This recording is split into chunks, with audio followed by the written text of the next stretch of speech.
हिकिड़ो बुज़ुर्ग सफ़र पे कई समुंड में, पोइ समुंड में बारिश थी त हुन चयो हिते बारिश जी कंहिं ज़रूरत आहे। त उन ग़ैर मां आवाज़ आयो त तूं असांजो मुशीर कॾहिं न थियो, तूं बि असांजी मशवरा ॾे। एतिरी बरसातूं ख़ुश्की में नथियूं थियनि जेतिरियूं बरसातूं समुंडनि में थियूं, समुंड में थियूं।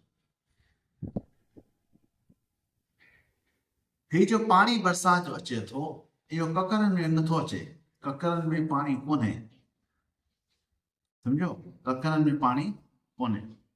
असल में इहो बरसात जो पाणी आसमानी पाणी आहे। पोइ हाणे ककरनि खे अलाह ताला छो ठाहियो?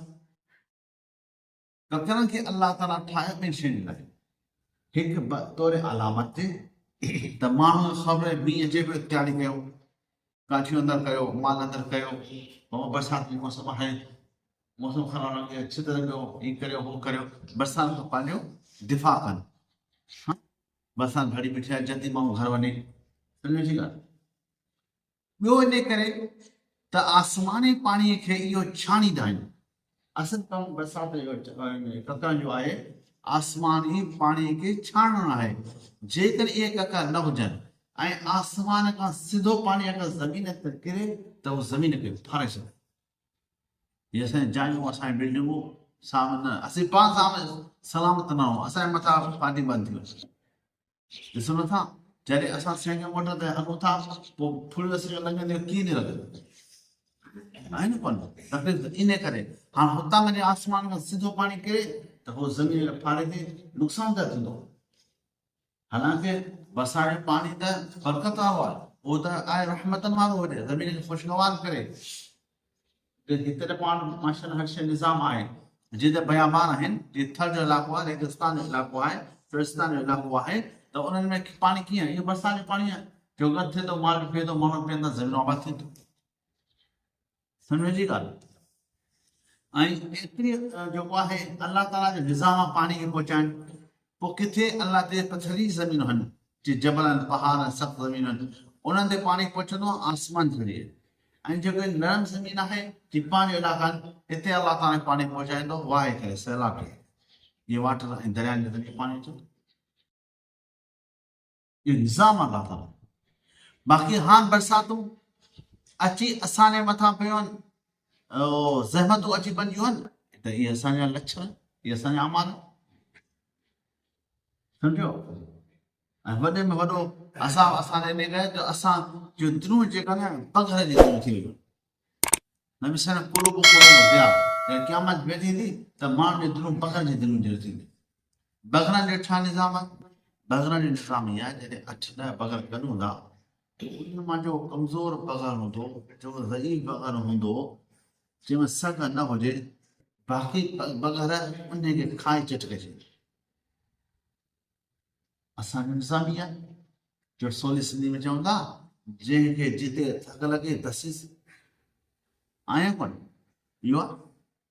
ॿिए खे का शइ मिले, ख़ुदा जी का नेमत मिले, को तरक़ी करे थो दुनिया जे एतबार सां, को दीन जे एतबार सां, कंहिंजो औलाद तरक़ी करे पढ़े थो, यूनिवर्सिटी ताईं पहुचे थो, कंहिंजो औलाद कमाए थो, उनखे खाराए थो, माउ पीउ खे खर्चे खाराए थो, असांखे खपे त असांजे अंदरि सड़ी वञे त हिन छोकिरो बाख़लाक बादब थियो थो।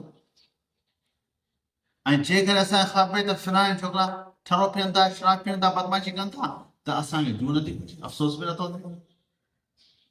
असीं तौबा में था, हुन जे ॿारनि जो ख़ुदि में हुन जा ॿार ख़राब थिया आहिनि, असांखे एतिरी बि ज़हमत नथी थिए, एतिरी बि अलाह ताला जे तरफ़ां तौफ़ीक़ नथी मिले, जो असां पनाह घुरो, या अलाह हुनखे हिदायत ॾे ऐं असांजे औलाद खे हिन मर्ज़ खां बचाए।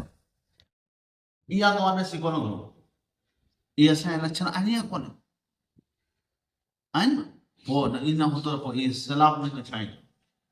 हे जेके बनीर में, इहे सर जे इलाइक़े में सॼे आलिम, उते जा माण्हू दीनदार आहिनि, घणा तबलीग ॾिसणो पछाण आहिनि, लेकिन उते माण्हू जी हालत इहा आहे त आलिमनि खे गाइड ॾियनि था, आलिमनि जे ख़िलाफ़ बकवास कनि था, आलिमनि खे शहीद कनि था, त पोइ अज़ाब ईंदो या कोन्हे थो?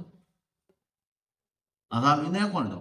जीअं वाक़ियो चए थो न, कंहिं ॻोठ खे अलाह ताला खे तबाह करणो पियो, त फ़रिश्तनि जे नाला हुते त को नेक माण्हू बि आहे, ॾिसो जी अलाह अलाह करे थो, उहो उनखे बचाए, अल्लाह त फरमाए बाबा उनखे बि रोड़ियो न, उनखे बि सां गॾु अज़ाब ॾियो, छो त उन हिन खां मुंहिंजे करे ॾियो मूं कोन फेरियो, कॾहिं हुन मूं कोन विझाए त हीअ अल्लाह जे नाफ़रमान हुन खां परे थी विया। इहा हालत आहे असांजी। को कंहिंजी तारीफ़ करे असांजे अंदरि सड़ी वेंदो आहे ऐं को कंहिंजी गिला करे असीं ॿिन्हिनि खां नथा बदिलनि। इहा आहे कोन, इहा हालत आहे असांजी। पोइ जेकर इहा हालत हूंदी त पोइ अज़ाब न ईंदो, पुठियां रहमत वसंदो।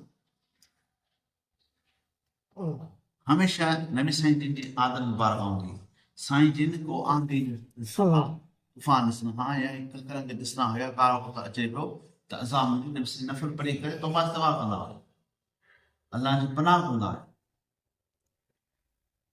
ऐं असां में उहा तौफ़ीक़ कोन्हे, उहो लचण कोन्हे, पट पटाए ॿिए पट पट